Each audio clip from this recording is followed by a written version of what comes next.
Part 1. You will hear two people discussing an extramural course. Fill in the information you hear on the application form below. First, you have some time to look at questions 1 to 6.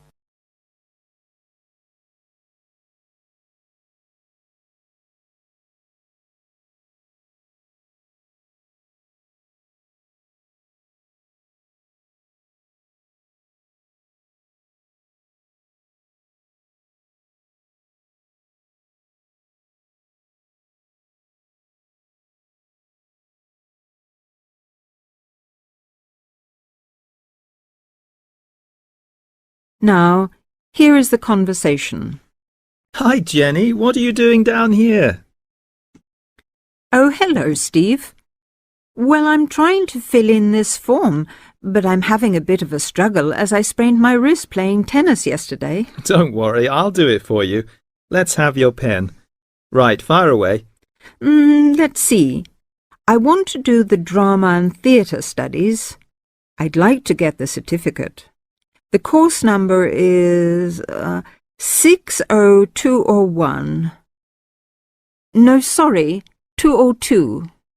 It seems to be on Thursday at 7:30. Yes, well, we don't have to put all that down. Now, I suppose we can call you Miss? Don't be funny, and spell my name right. Well, if you'll have a name like Jenny McPherson, let's see, it's M-A-C. No, big M, small c, no A.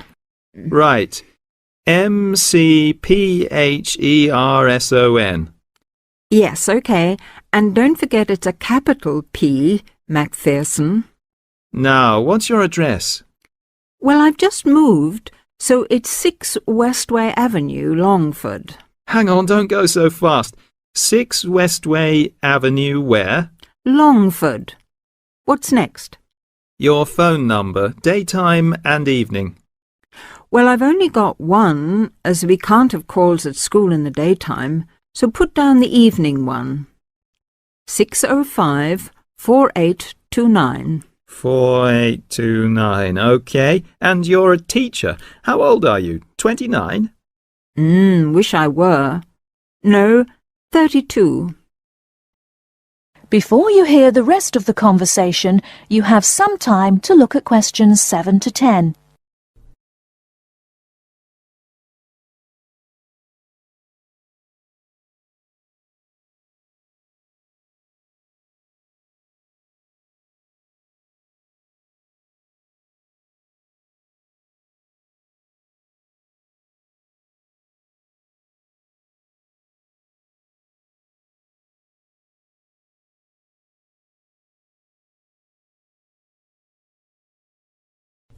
Now listen and answer questions 7 to 10.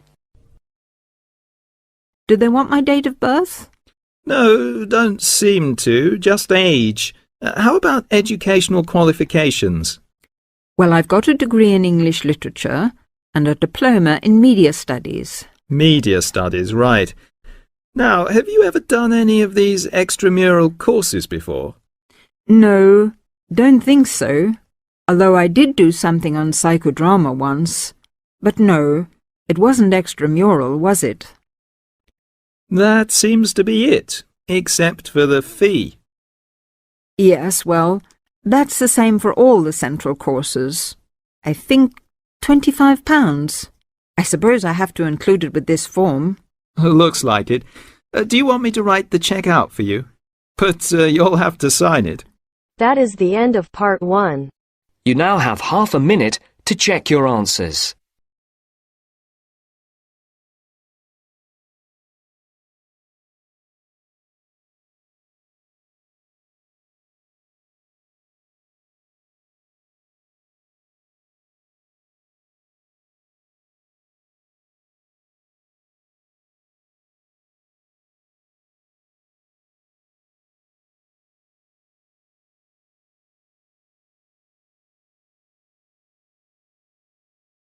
Now turns to Part 2. Part 2.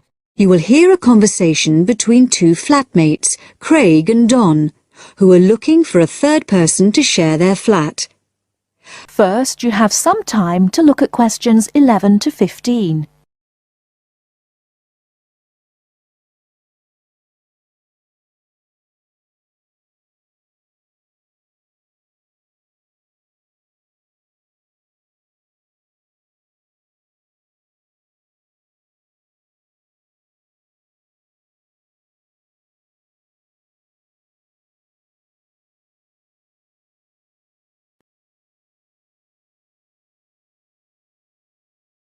Now, listen carefully and answer questions 11 to 15. Hi, Craig. Been home long? Yeah, quite a time. Did anyone phone about renting the spare room? Yeah, we've had 3 phone calls about it. Really? Yeah. Do you want to hear about them? Sure. Right. The first one was called Phil Parrott. Uh-huh. He's a teacher. He's just qualified and he teaches sports. Okay. Actually, I'm not sure about him.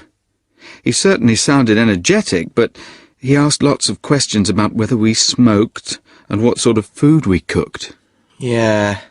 I mean, we don't exactly live on pizza and chips and takeaways. Well, not quite, but...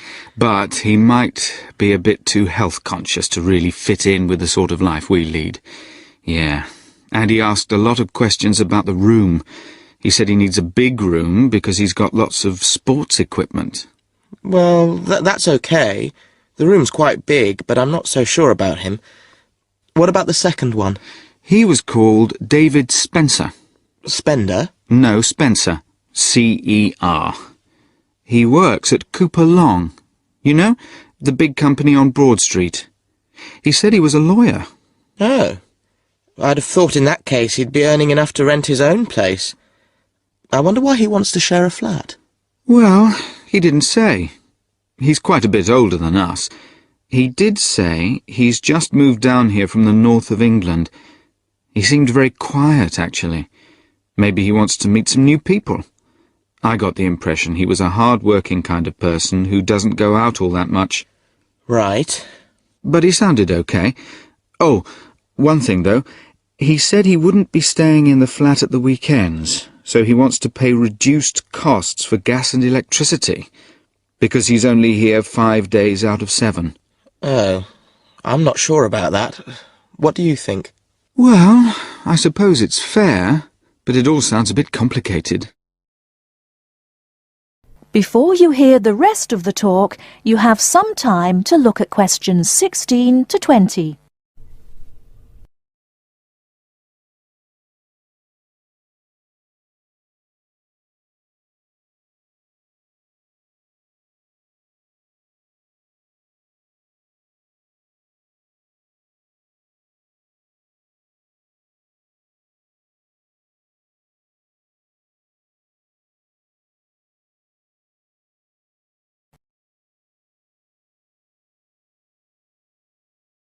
Now listen and answer questions 16 to 20. Anyway, there was a third person, Leo Norris. Yes? He's an engineer, Oh, yeah? and he's about our age. Right. What did he sound like? Well, actually, he was really funny. I couldn't stop laughing when I was talking to him. He said he was very lazy and never got up until noon at weekends, and I said that wouldn't be a problem here. No, certainly not. But actually, I suspect he was joking when he said he was lazy. I think he lives life as it comes. He's certainly not competitive or stressed, but he likes cycling and things like that. He sounds like an outdoor type. Anyway, I thought he sounded as if he'd fit in. He wanted to check if there was somewhere safe for his bicycle.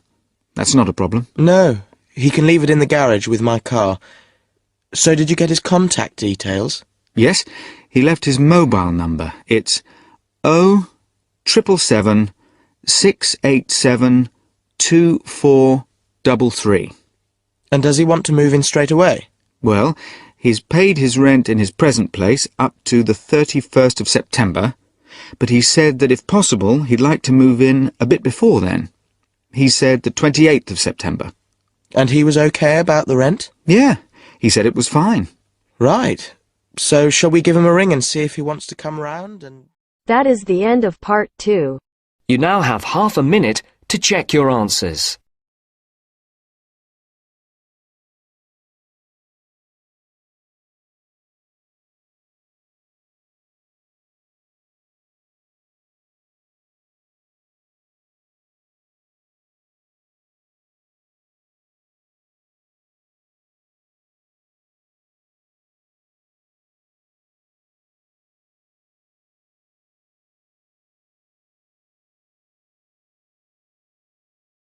Now turns to part 3. Part 3. Listen to somebody giving a talk about how setting goals can help you achieve more. First, you have some time to look at questions 21 to 24.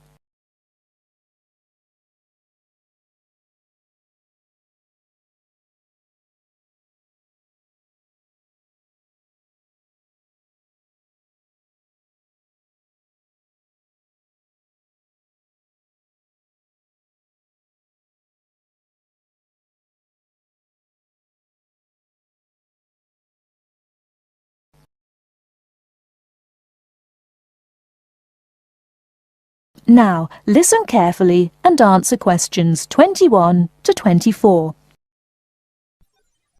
Good evening, everyone. It's good to see that so many people managed to make it. An achievement in itself when I'm sure you're all so busy.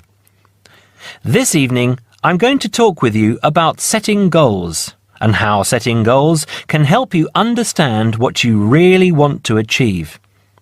First, though, I'd like to start by saying what I think achievement actually means. I think some people think it's simply about being successful in a job or making money, but it certainly doesn't have to mean that. Achievement is simply accomplishing goals that you set for yourself, doing what you plan to do, and people might plan to do all sorts of different things. Achievement is about realizing your dreams. I would also like to say that to achieve, you must have belief. Belief that you can do whatever it is you want to do. There is more to achievement than simply wanting to do something. Anyone can say that they want something, but actually getting it is not so easy. To get it, you must believe that it is yours. Not having belief is the main reason that so many people do not achieve. If you really want something, you must talk and act like you already have it. Then you have belief, and then you will achieve. So, goal setting. Goal setting is about imagining the future and then turning the dream into a reality. Setting goals helps you to be clear about what you really want and helps you concentrate on getting what you want. Setting goals will help you see what is stopping you from knowing what's important. And because achieving goals makes you feel good, you will be more confident and succeed more easily. Goal setting is something that all achievers do, whether they are high flyers in business or successful athletes. It is important that you set both long-term and short-term goals. First, you need to have an idea of what you want from life. I call this the big picture. Then you break this down into a number of smaller goals that you need to achieve in order to achieve the overall goal. As I say, the first step is to see the big picture. Think about what you want in the next 15 or 20 years. Doing this will influence all the smaller goals that you set yourself. Before you hear the rest of the talk, you have some time to look at questions 25 to 30.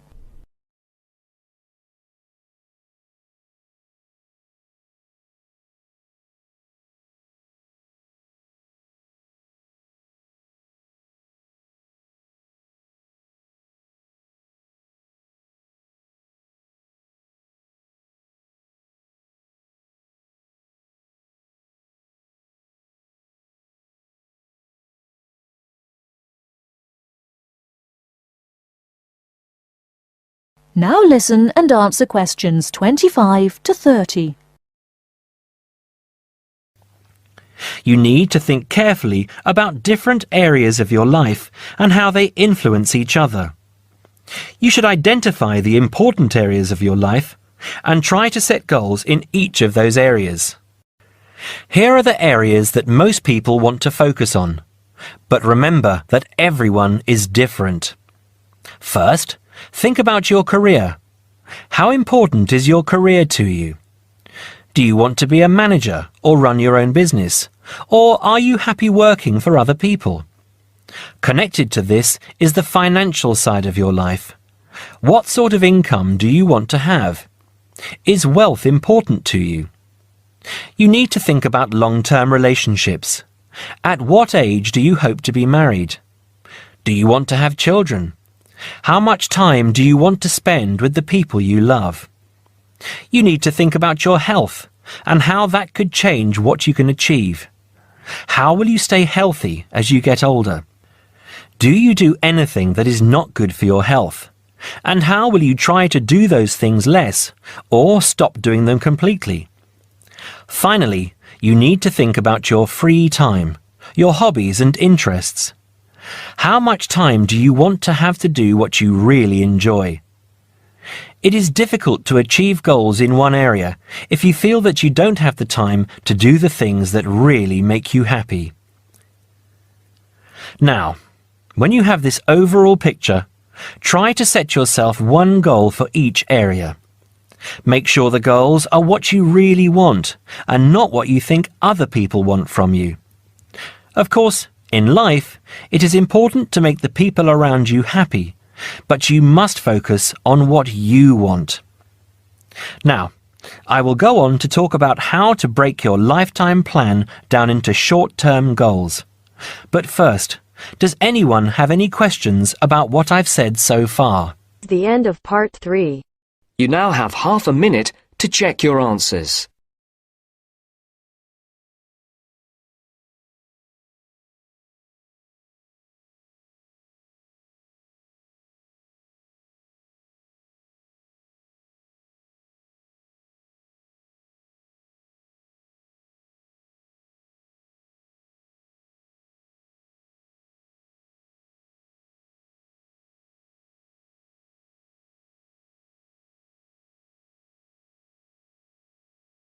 Now turns to part 4.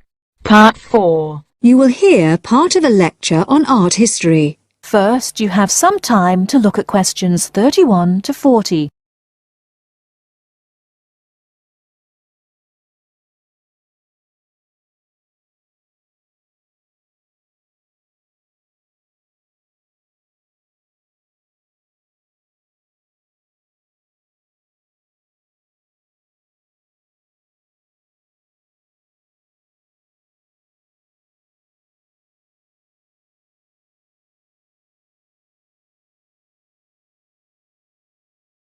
Now, listen carefully and answer questions 31 to 40.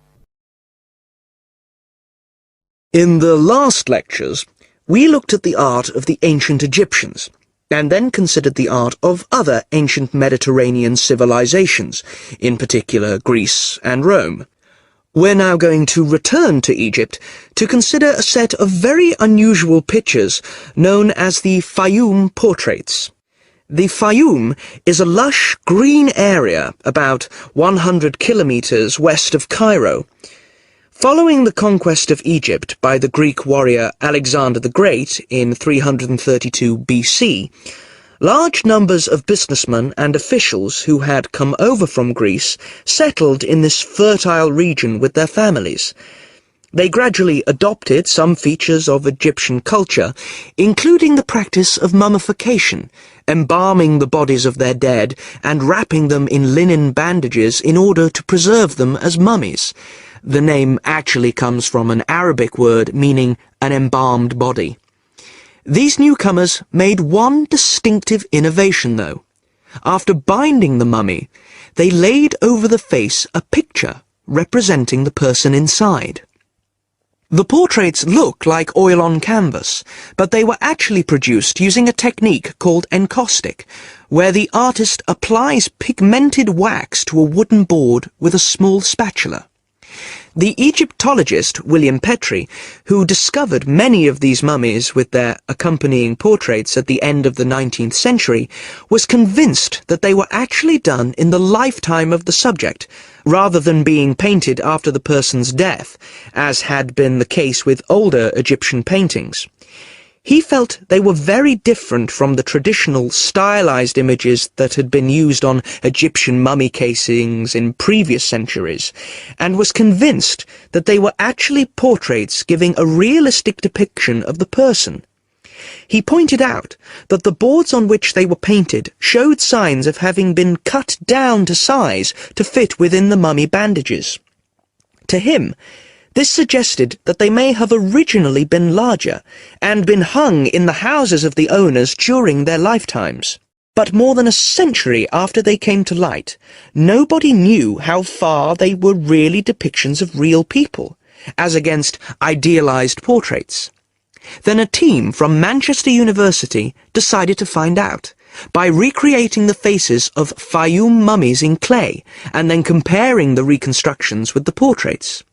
The team was provided with skulls from 2 Fayum mummies from the British Museum, and given the information, based on X-rays and other evidence, that one of the mummies was of a 50-year-old man, and the other was a woman in her early 20s.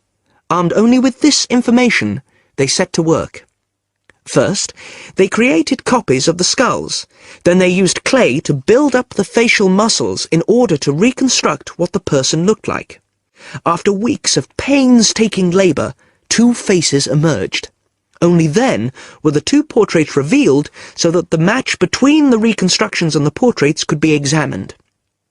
In the case of the man, both model and portrait showed a broad, flat face with a slightly hooked nose and a fleshy mouth with broad lips. But the man in the portrait was noticeable for his 5 o'clock shadow, the beard beginning to grow around his chin and on his cheeks. This would have been quite a recognizable feature of the man in real life, and an easy thing for the painter to copy.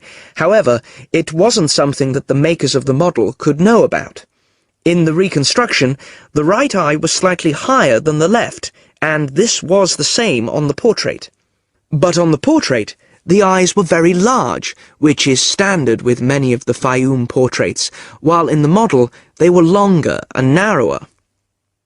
The portrait of the woman appeared to be even more of a standard type, with her large eyes, straight nose, and small mouth.